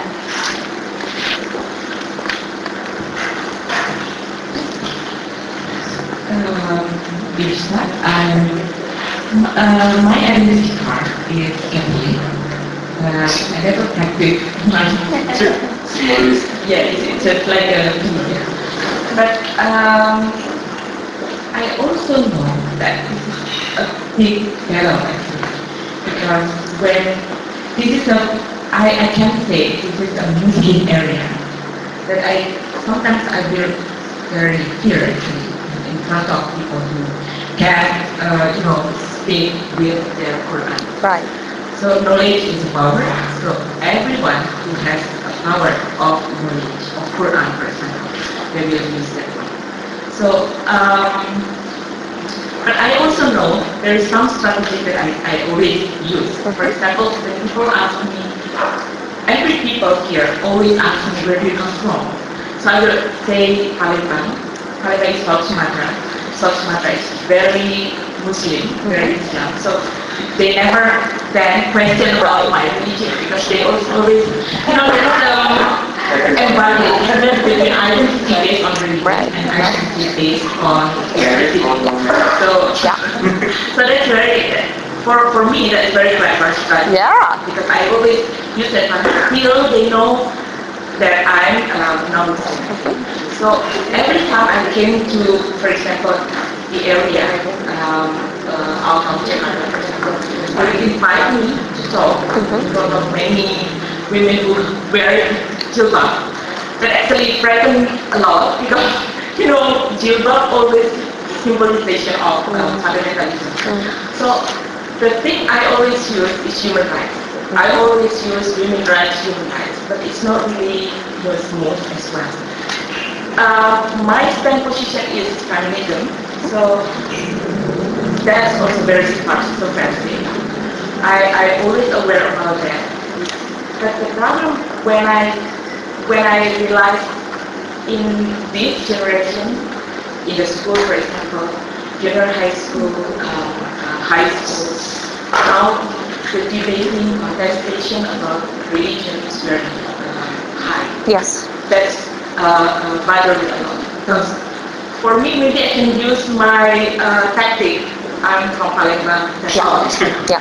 But for now, for the next generation, they can use that. Right. Because they now understand that religion is more sensitive than ethnic. So I don't know how to, until now, I don't know how the strategy to change this. Because the perspective, the mainstream, it's very strong now. Conservatism, fundamentalism is very strong. Even we cannot speak in the public about sexual and reproductive health. Right. So even we cannot say your orientation, sexual orientation. So everything is become silent. The fact that the majority, I can say the majority group here in Indonesia right now is the mass silent. People just keep silent. Yeah. Even last night we have FBI and also a small number of liberals and feminists. But I'm also aware that the police just in their side. So, in my opinion, they should be in the middle and hold their power to say that this is wrong. You against human rights, but not last night. Right. It doesn't work. So police just say you have to dismiss, blah blah blah, and then they expel from Right. Right. So maybe we can bring up international solidarity about this issue, not because our generation, but next generation. We can actually struggle with all of this issue. But I'm thinking about next generation. How do they deal? Because since the first step, since the beginning, teacher, even parents always promote about when you see your Catholic or your non-Muslim, you will not shake your hand because it's haram. Right. So we have to promote more than that. We have to say that you should gather with your non-Muslim or Muslim or even who has no religion at all. So that's the context of Indonesia. And let me tell you something. That may be the context of Indonesia, but it's also the context of a place from which I just came, Bosnia. Bosnia, Serbia, Croatia. These are places where a generation ago it would have been common for intercultural, interfaith marriages. Today, young people are being raised by their parents to have fear of the other. So identity politics is a scourge. It's a disease of a new generation. Believe me, and you'll read more about this in the book, actually right around the world, not just even in conflict zones. And the key is, first of all, you've nailed it when you said that, we've got to be raising young people with at least competing messages, if not totally different messages than what they're getting right now. And so I was saying to a few of you last night that the next big phase of the growth of the Moral Courage Project is not just books. Books are nice, but obviously most people don't read books. The next big phase is multimedia. where we will be creating video, 2 to 3 minutes each, profiling a morally courageous individual somewhere in the world who is changing his or her family even, let alone community. To show young people who do watch video that if an ordinary person, quote unquote, ordinary person like this can do this, why can't you? I believe that the new technologies to which we are privileged by virtue of being able even to meet like this, that the new technologies give us access to new ways of educating people where we don't need the classroom. This coming from a professor at NYU, don't tell them I said it, but where we don't need the classroom. We don't need institutions. We can actually create our own curriculum, our own video platform, and get more young people understanding through stories, not speeches, not lectures, stories. Get them understanding the kinds of messages that you believe, they are not getting right now. Use the technologies of today. Screw the institutions. To hell with the establishment. These are subversive technologies, and they are very, very useful to giving young people the alternative education to what they're getting in the schools right now and at home.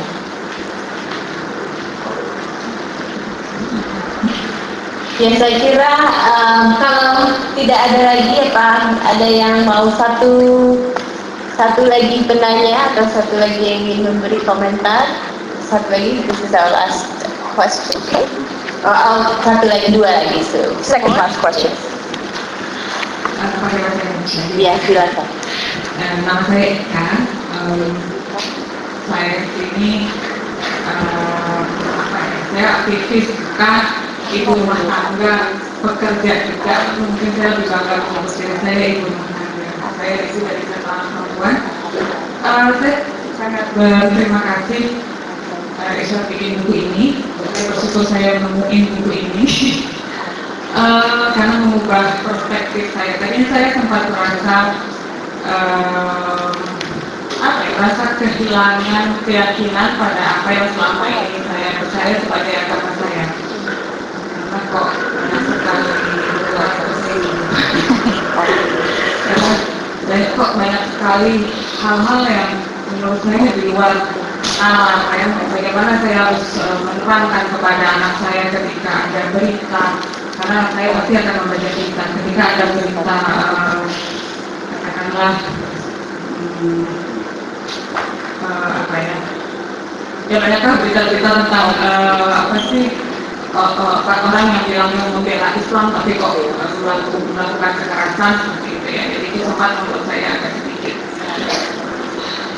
bagaimana saya harus menjelaskan kepada anak saya, dan kemudian saya menemukan buku ini dan tiba-tiba mendapatkan inspirasi bahwa kalau saya yakin dengan anak saya, dan saya percaya diri juga untuk menjelaskan kepada anak saya, mungkin kemudian lingkungan saya, teman-teman anak saya sendiri, karena terus terang saja kalau di Indonesia ini pendidikan agama itu kan masuk penilaian sekolah.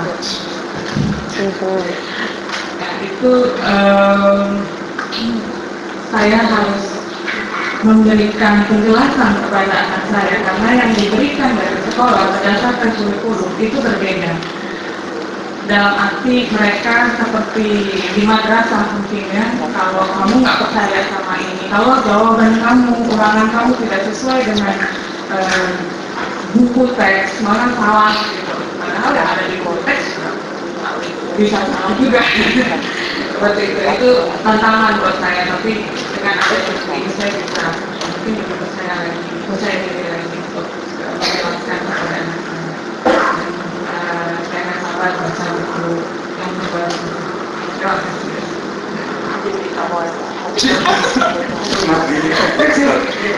Well, may I speak in English to Irshad? Yes, and I may say you're the new prophet. No. Now, if you mean profit as in make money, sure, no problem. I will happily take on that role, but not the other role. Not the other role. When you thought, as a prophet, very director. I'm actually a disciple of, the women, older women, on whose shoulders we all stand. It's because of women like you that I have the right and the confidence to say what I need to say. So, you talk to them about prophethood, okay? I want to say something about your daughter. Remember, this is nice. This is a nice integration with the other answer about video. So one of the things we've just done, literally 2 days ago, when you go to my website, up will come an icon, a pop-up icon, and it will say free app, free of charge app. Go to it through it gives you, just quickly, it gives you a choice to access through mobile or through your computer. Click whichever one, but I suggest computer. Click on the computer image. Up will come several visuals. Meet Irshad, introduction, chapter 1, chapter 2. Click on each of these bars one at a time. Up will come video. Video is 2 to 3 minute videos of me explaining the basic ideas in Allah, Liberty, and Love by storytelling. And here's the best part. We've just gotten those videos translated in writing into Bahasa, which you now have access to on that same website. So you can show it to your daughter, and she can even print it out because now it's in Bahasa, in writing. And these are just, if you will, nuggets, snippets, short, not like the book, short. And maybe you could read it with her, maybe one every night for the next week, 7 days, and discuss these ideas with her. And by the end of the week, I think you will have your argument, your simple argument for why this is a faith that is worth still having. Yeah? Will you try that for me? And then email me and let me know how it went? Honestly, I rely on the feedback, right? Of people who I've recommended these ideas to. So let me know if it's a total failure, it doesn't work for you, tell me. If it works somewhat for you, but not so much, tell me. Let me know how we can improve so that we can be of service. And if it's rock solid, really tell me. And there's one other thing before I forget that I want you all to know. When you read the book, you'll see that I have printed throughout the book emails that I've received, Facebook posts that I've received from young Muslims all over the world, and I'm having a dialogue with them. I'm having a conversation with them throughout the book. I knew when the book came out that I just don't have time anymore to be responding personally to people's questions. So, my team and I came up with something that we call the Guidance Council. And this is a body of 11 individuals who have been trusted advisors in my own life. Male, female, gay, straight, older, younger, Muslim, non-Muslim. And when you go to the Contact Me page on my website, you will see the first thing it says is, if you are contacting Irshad because you have a dilemma, a personal problem that you need advice about, she has created a guidance council that may be of help to you. Click here. And when you click here, you see not only the explanation of the guidance council, but you also see the automated, very simple form. All you need to do, put your email address in, here's my dilemma, click send, and it goes directly to the chair of the guidance council, who then, based on the dilemma you're talking about, will know who to delegate this to. And it's anonymous, and it's confidential, and it's free. So again, I tell you this because there are all kinds of ways that we can be using technologies to reach those young people who truly are interested in developing and growing. The nice thing is, from something like this, the Guidance Council, if you're only interested in speaking with me just so you can tell your friends, you don't reach me. You don't get to me. So it really only, you have to be serious in order to enjoy this service. And again, that's part of the thinking, right? Is that you can spend your energy, your precious energy, trying to reach everybody, and frankly, the world is full of more apathetic people than people who care. So also learn how to target the individuals who are real gems, real treasures, and help them grow, because they are the ones who, in the next generation, you can count on to make the change that it was too early to make, but that you equipped them to make when the time is right. I hope that makes sense. Yeah. Maybe your daughter is one of them. Terakhir, ya, silakan. Thank you. Saya speak bahasa Indonesia. My name Toyo. Saya dari organisasi LGBT, dan saya juga sama suka menulis seperti Irshad, dan saya lihat Irshad semakin membuktikan bahwa seorang laki-laki tidak selalu lebih berani daripada seorang perempuan, gitu. Karena tadi malam saya justru gemetar waktu di Kalihara, dan Irshad sebegitu berani, ya, gitu ya.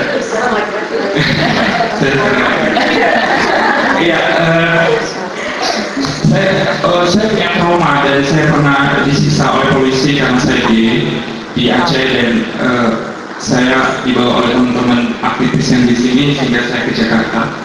Dan saya sekarang mendirikan satu organisasi yang fokus pada media alternatif for LGBT rights.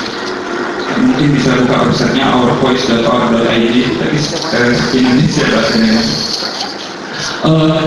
Selama ini saya banyak tulisan-tulisan saya di Facebook tentang pengalaman-pengalaman saya, seperti tulisan-tulisan Irshad, dan saya sudah sekali menerbitkan buku tentang hidup saya, bagaimana saya disiksa, dan Mbak Gadis memberikan salah satu komentar. Dan sekarang saya sering menulis di Facebook dan di website, dan saya berpikir seperti mau menuliskan itu menjadi buku kumpulan refleksi hidup saya sebagai seorang gay. Dan saya pernah menulis di Jakarta Post dalam bahasa Inggris, nanti saya kirim menulis tentang saya muslim, saya gay, tapi jujur saya sering sekali dapat ancaman-ancaman yang saya pernah sampai murid dikirimin soal saya kambing dipotong gitu yang membuat saya oh my god, dan itu drop, dan saya sering nangis di kamar sendiri gitu. Saya pikir siapa sebenarnya teman saya, dan hanya teman-teman feminis gitu ya, yang kelompok perempuan gitu yang menolong, yang banyak membantu saya gitu. Tapi terus pada satu sisi saya di organisasi sering diskusi sama teman-teman, dan saya selalu bilang bahwa saya merasa bahwa saya siap kapan aja mati gitu di sebuah FPI gitu. Tapi kawan-kawan teman-teman di Our Voice itu juga kaget gitu ya, sebegitu parahnya. Dan padahal situasi ini memang mengerikan begitu. Kantor kami seperti ini, yang dekat masyarakat itu. Ini saya nggak tahu mungkin Irshad sangat terkenal di dunia, dan kalau Irshad dipukul orang itu semua dunia akan bicara. Tapi kalau teman-teman LGBT di Indonesia dikumpulin orang nanti siapa gitu ya.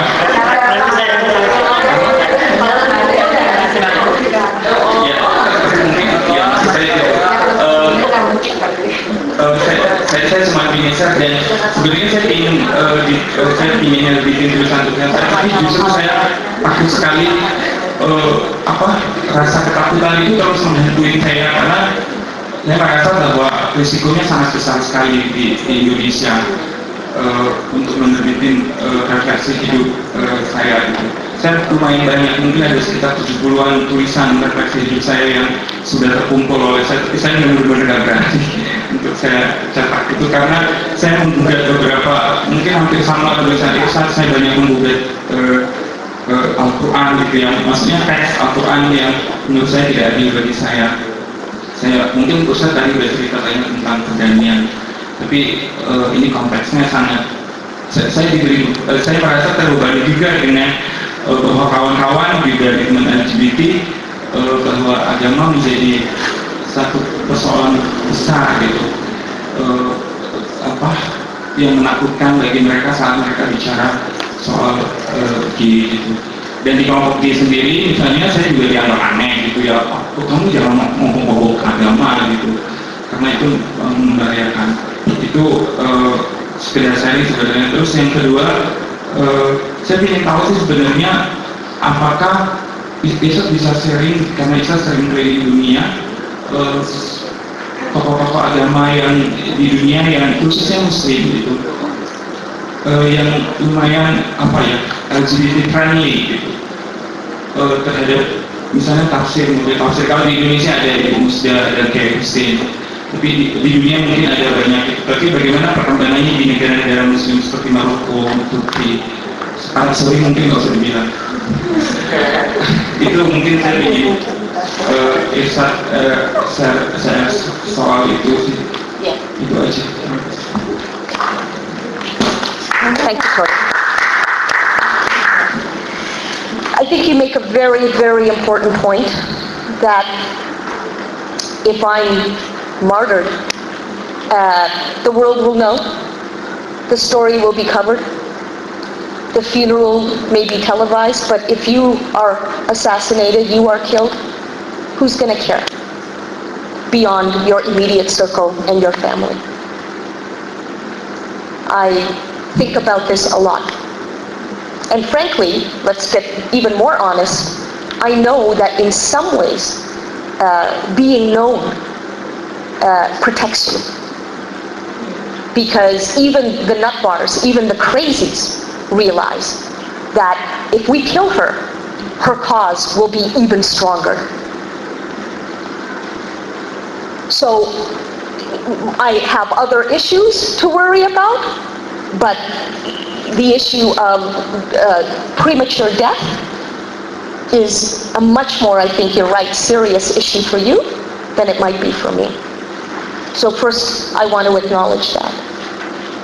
And I want to say that I'm humbled that you nonetheless would even consider writing about your life, knowing that you may be killed for it. And now I want to say, do it. Do it. And I'll tell you why. I talked about premature death just a minute ago. If you don't do what your gut is telling you you must, that's when you will experience premature death. It's the death of your spirit, of your soul. And what good is a body if inside you are rotting? What good is that? You have to do what your heart is telling you you must. You're here for a reason. You know, last night, you remember, I said that any God that is worthy of being worshipped doesn't create robots and automatons. No, human beings create that, but God doesn't. A truly majestic God creates uniqueness in each of us. And when we express that uniqueness, we are actually paying tribute to God's own creativity. Your uniqueness is there to be expressed.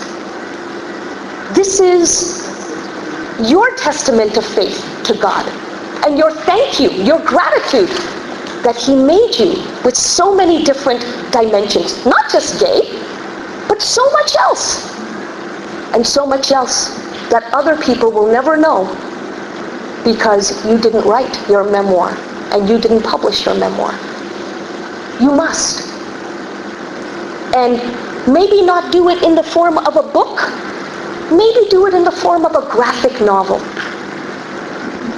that will allow you to be even more creative and fun and not alone. You might not be an artist. I know I'm not. I can't draw. So I would have to work with somebody. If I did a graphic novel, I would have to work with somebody. Okay? That might be part of the key for you, is to be working with somebody so you can share the burden and the joy of the creative process. But you must do it. Life without meaning is premature death.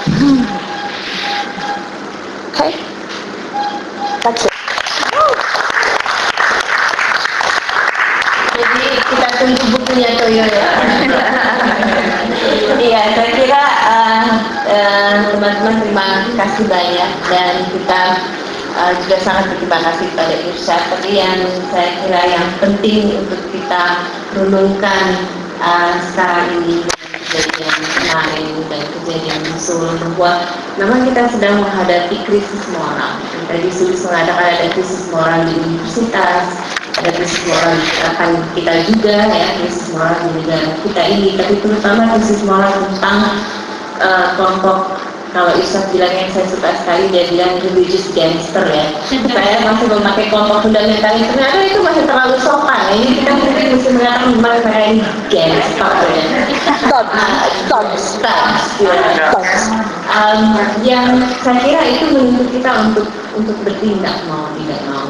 Kita semua harus bertanggung jawab untuk itu. Jadi semua, dari apakah kalangan di LGBT, apakah kalangan di universitas, apakah kalangan di manapun, di LSM, di komunitas kita, di pengajian kita, bahwa kita harus berani untuk mengatakan sesuatu.